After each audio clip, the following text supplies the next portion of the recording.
दोस्तों G20 बैठक जो पहली बार भारत में होने जा रही है, वह बैठक आप समझ सकते हैं कि कितनी इंपॉर्टेंट है कि भारत सरकार ने उस बैठक के आयोजन स्थल को तैयार करने में 7 साल लगाए हैं और तकरीबन हजारों करोड़ों रुपए उसमें खर्च किए हैं। लेकिन बैठक के केवल 40-42 दिन ही बचे हैं और सितंबर में तो बैठक होनी है। लेकिन उससे पहले कुछ बड़े बड़े देशों की डिमांड आना शुरू हो गई है और वे कंडीशन रख रहे हैं कि अगर ऐसा हुआ तो वे आएंगे और अगर ऐसा नहीं हुआ तो वे नहीं आएंगे। इस बीच चाइना ने बड़ी धमकी दी है भारत को और भारत से रिक्वेस्ट की है चाइना ने कि वह G20 समिट में हिस्सा जरूर लेगा, लेकिन उस पर वीटो देने के लिए कोई दबाव ना बनाया जाना चाहिए। मतलब चीन इसलिए घबराया हुआ है क्योंकि उससे बाकी देश जो भारत के समर्थन में हैं, वे चीन से जरूर साइन करवाएंगे। इसके लिए प्रस्ताव रख सकते हैं कि भारत को वीटो मिले और इस पर चीन के ऑफिशियल ने यह बयान दिया है कि चाइना भारत आएगा, लेकिन उस पर कोई ऐसा दबाव नहीं बनना चाहिए। परंतु भारत छोड़ने वाला नहीं है इस बार, क्योंकि इस बार 20 में से 19 देशों का समर्थन होगा और प्रधानमंत्री ने हर उस देश में जाकर समर्थन मांगा है। अभी फ्रांस गए थे, उससे पहले वे अमेरिका गए थे और उससे पहले इंडोनेशिया, मतलब तमाम सभी बड़े देशों में वे जाकर UNSC में परमानेंट मेंबरशिप के लिए वोटिंग करने के लिए उन्होंने लोगों को कन्वेंस भी किया। लेकिन चीन एक ऐसा देश है जो कभी यह शर्त रखता है वीटो देने के लिए, तो कभी शर्त रखता है जो भारत के लिए उस शर्त को मानना पॉसिबल नहीं। अब आपको थोड़ा सा G20 के बारे में ऐसी चीज बताने जा रहे हैं जो G20 के इतिहास से जुड़ी है और आप सबको एक अच्छी नॉलेज के लिए जानना चाहिए। दोस्तों G20 की स्थापना वर्ष 1999 में हुई थी और उस समय इसका मकसद इसके सदस्य देशों में आर्थिक स्थिरता को बनाए रखना था। इसी वजह से तब G20 के जो समिट हुआ करते थे उसमें इन देशों के राष्ट्रीय अध्यक्ष शामिल नहीं होते थे। लेकिन वर्ष 2008 से यह परंपरा बदल गई और अब हर साल इस समूह की तरफ से एक वार्षिक सम्मेलन होता है जिसमें इन सभी 20 देशों के राष्ट्रीय प्रमुख शामिल होते हैं। भारत अपनी अध्यक्षता में इस समूह की 190 से ज्यादा बैठकें 55 अलग अलग स्थानों पर करने वाला है, जिनमें से कुछ बैठकें जम्मू कश्मीर में भी होगी। और यह एक बहुत बड़ी बात है क्योंकि इससे जम्मू कश्मीर को लेकर पूरी दुनिया में एक संदेश जाएगा कि पाकिस्तान जो दुनिया भर में दुष्प्रचार करता है उसमें कितनी सच्चाई है। जिस समय भारत को आजादी मिली उसी दौर में पाकिस्तान का भी निर्णय हुआ था और भारत और पाकिस्तान लोकतांत्रिक रूप से एक समय में अस्तित्व में आए थे।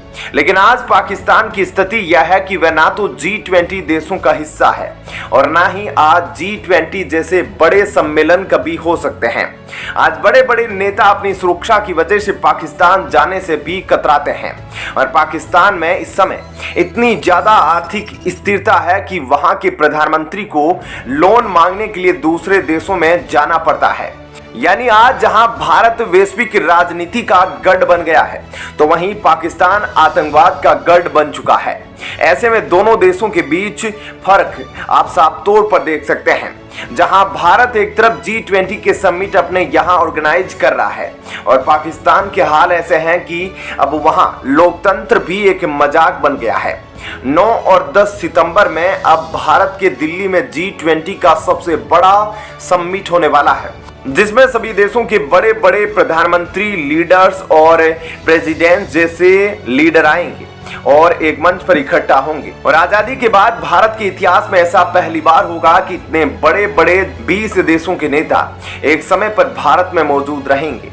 तो दोस्तों ऐसे में इस खबर के बारे में आपकी क्या राय है हमें कमेंट करके जरूर बताएं। और अब आपको बताते हैं ऐसी ही एक और बड़ी खबर।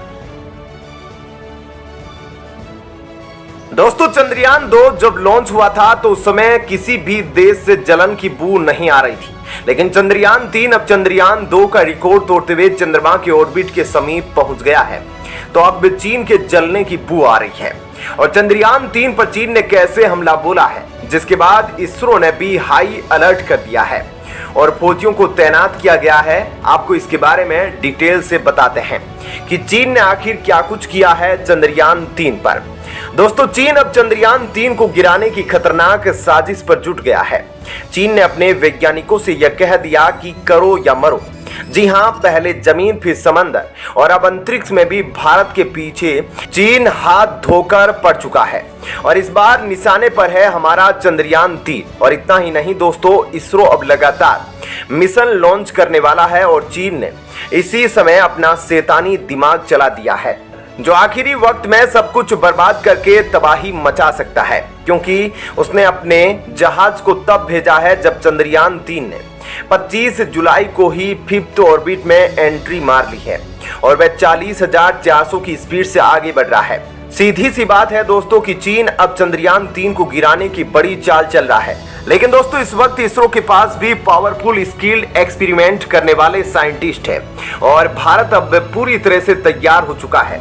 यह तो आप जानते हैं, इस दुनिया में भारत का चंद्रयान 3 ट्रेंड कर रहा है, इसलिए यह चाइना को बिल्कुल भी नहीं पच रहा है और इसी की वजह से चीन ने अपना जासूसी जहाज आनन फानन में समंदर में अंदर उतार दिया है। और यह बात हम सब जानते हैं कि जिस तरह से उसने चंद्रयान 3 को गिराने के लिए अपनी साजिशों को अंजाम दिया है, ऐसे में यह साफ दिखा रहा है कि चीन भारत के इस मिशन से कितना ज्यादा चिढ़ा हुआ है, क्योंकि चीन का बेहद शक्तिशाली जासूसी जहाज युवान-1 इस बार इंडोनेशिया के पास पहुंच चुका है।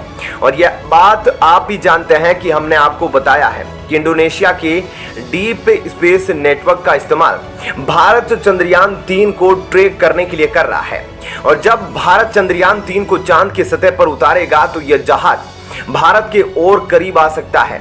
दोस्तों, यह जहाज अपने शक्तिशाली रडार की मदद से लंबी दूरी तक मार करने वाली मिसाइलों के रास्ते और सैटेलाइट लॉन्च को आसानी से ट्रैक कर लेता है। यह अंतरिक्ष में चक्कर लगा रहे किसी भी यान को सूंघ लेने की क्षमता रखता है। चीन के पास इस सीरीज की कई सारी शिप मौजूद है जो चीन के स्पेस प्रोग्राम, सैटेलाइट कम्युनिकेशन और बहुत सारे अत्याधुनिक ट्रैकिंग और कम्युनिकेशन सिस्टम के अंदर फायदेमंद है, जिसकी मदद से यह जहां सैटेलाइट लॉन्च, मिसाइल टेस्टिंग और अंतरिक्ष में भेजे जाने वाले किसी भी यान की लाइव टेस्टिंग कर सकता है। मतलब दोस्तों, यह चंद्रयान 3 की पूरी जानकारी जुटाने में लग गया है। आपको बता दें कि चंद्रयान 3 के बाद इसी महीने 30 जुलाई को एक ऐसा मिशन लॉन्च होने जा रहा है जो चीन की छवि पर 24 घंटे मंडराने वाला है।